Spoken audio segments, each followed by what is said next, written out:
اچھا سر، یہ بتائیں کہ آپ نے کہا کہ جسٹس میاں گل اورنگزیب کے جانے کے بعد ان کی یاد آئی تو میں نے کہیں عامر فاروق صاحب کو بھی یاد کیا. جی جی یاد تو کیا ہے، مجھے نہیں پتا کن الفاظ میں کیا سوچ کے، مگر پھر بھی اب آپ نہیں سمجھتے کہ جسٹس سرفراز ڈوگر اور جسٹس محمد آصف کے آنے کے بعد آپ کو کسی کے جانے کی یاد ہے؟ نہیں، یہ اس پر تو میں کہوں گا کہ جب سے نئے قائم مقام چیف جسٹس صاحب آئے ہیں ان سے مجھے کچھ نہیں ملا، صرف مایوسی ہے ابھی تک. کوئی ہیئرنگ نہیں ملی، کوئی ریلیف نہیں ملی. سو کافی ہوپلیس سچویشن ہے، کافی فرسٹریٹنگ سچویشن ہے. موجودہ چیف جسٹس صاحب کو آئے ہوئے دیکھیں، ایک تو آپ نے ٹائم دینا ہوتا ہے نا کہ سنبھلنے کا، ایڈجسٹ کرنے کا. Couple of weeks, couple of months, اب بہت عرصہ ہو گیا ہے اور اتنا عرصہ گزر جانے کی کیا کام تھا آج؟ کوئی مصروفیت نہیں تھی. 5 منٹ کی ایک ہیئرنگ ہوئی ہے، اس میں عمران خان صاحب کا فیصلہ.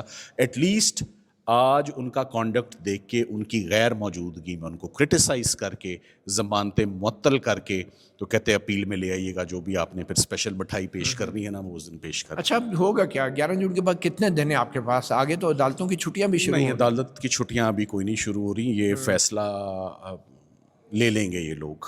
تو میں نے آپ تو صرف آرگیو کرنا ہے، وکیل کا کام آرگیو کرنا ہوتا اگر بشرا بی بی کی ضمانت ہو جاتی ہے اور عمران خان کی نہیں ہوتی تو پھر بھی آپ مطمئن؟ نہیں، یہ کچھ میرے پاس ایسے پوائنٹس ہیں وہ میں وقت سے پہلے اب میں کیا